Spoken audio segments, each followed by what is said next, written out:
Hello, fellow history buffs and taphophiles. Today, I wanted to share a story of a women's suffrage pioneer who isn't a household name like that of Susan B. Anthony or Elizabeth Cady Stanton. After once again having the right to vote in an election here in the United States, I felt inspired to share her story with you.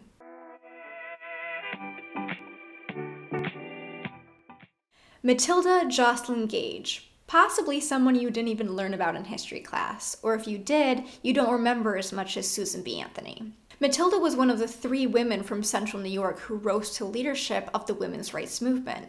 But why don't we hear that much about her? Possibly because she was considered more radical than other suffragists, as her focus on equality stretched beyond just women's suffrage. Matilda was born on March 24, 1826, to Hezekiah Joslyn and Helen Leslie in Cicero, New York, a town north of Syracuse. She grew up in a very progressive household. Her father was an outspoken advocate for civil and women's rights, and her childhood home was a stop on the Underground Railroad. It's also said her father, who was a doctor, prepared her for medical school by teaching her subjects like anatomy and physiology that were normally reserved for men only at the time. This environment undoubtedly shaped her beliefs in equality from an early age and led to her lifelong commitment for women's suffrage, Native American rights, and the separation of church and state. In 1845, she married local merchant Henry Gage, and they moved to Fayetteville, New York, and had 5 children. Matilda continued her family's abolitionist ways by opening her home to escaped slaves as well. She was also a prolific writer, corresponding with newspapers, writing essays, and authoring or co-authoring many books. In 1878, much later in her life, she would actually buy a monthly journal called The Ballot Box and become its editor and rename it National Citizen and Ballot Box. Matilda's public life as a suffragist began at the 1852 National Women's Rights Convention. This convention, held in Syracuse, New York, was attended by 2,000 people from 8 states and Canada. The 1852 convention was also the first event that Matilda made a public speech on women's rights. Over the next several decades, Matilda would hold various leadership roles in the women's rights movement. On May 15, 1869, the National Women's Suffrage Association was formed, and in July of the same year, the New York State Women's Suffrage Association was formed, and Matilda was a founding leader and actually acted as its president for about 10 years. Matilda would work very closely with Elizabeth Cady Stanton and Susan B. Anthony during this time, and would actually co-author the first 3 volumes of the history of women's suffrage.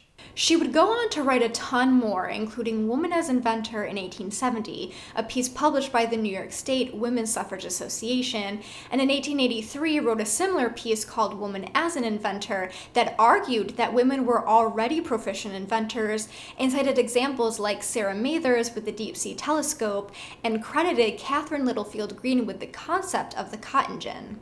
Now, in 1890, the National Women's Suffrage Association merged with the more conservative American Women's Suffrage Association and formed the National American Women's Suffrage Association, or NAWSA. In response to this merger, Matilda left the movement and went on to form her own organization called the National Women's Liberal Union that went beyond just women's suffrage and fought against religious influences in government. Her most controversial writing came in 1893 when she wrote the book Woman, Church, and State.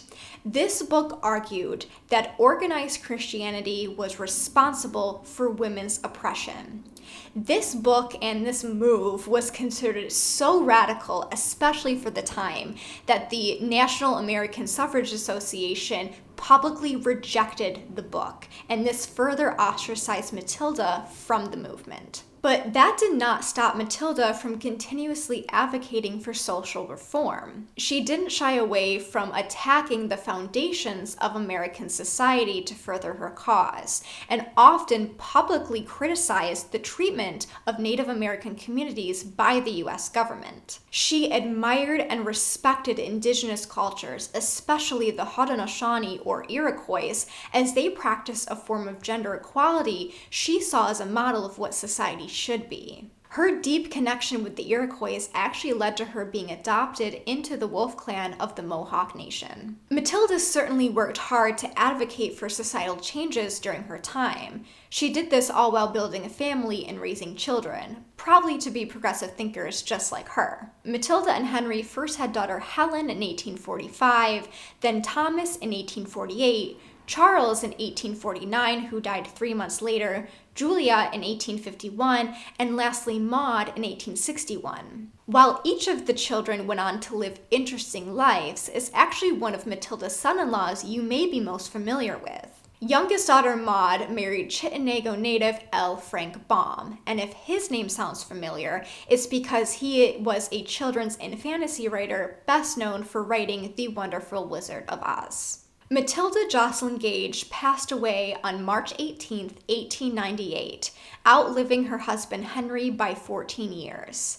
Together, they are buried in Fayetteville Cemetery in Fayetteville, New York, not far from their home, which is now a museum. There is no doubt that Matilda saw so much during her life. Unfortunately, she did not get to see the 19th Amendment, which granted white women the right to vote, written into law in 1919, or its ratification in 1920. Although she may have missed the true fruits of her labor come to life, it is truly her and others that paved the way to make things like this happen. While Matilda might not be a suffragist household name, she still does have a lasting legacy. Most notably in 1993, science historian Margaret Rossiter coined the term the Matilda effect after her to describe the tendency to diminish, ignore, or miscredit the work of female scientists. And in 1995, Matilda Joslyn Gage was inducted into the National Women's Hall of Fame. It's important for me personally to learn about and remember people like Matilda, whose courage to speak out helped change the course of history. Being outspoken against deeply entrenched institutions, her commitment to both women and Indigenous rights, and her radical thoughts on religion and government set her apart as a key figure in America's reform movements. Though history may not have always given her the spotlight, her impact is undeniable. Thank you so much for joining me today and learning about Matilda Joslyn Gage. If you liked this video, give it a like, and if you want more videos like this, be sure to subscribe. I hope to see you in the next one.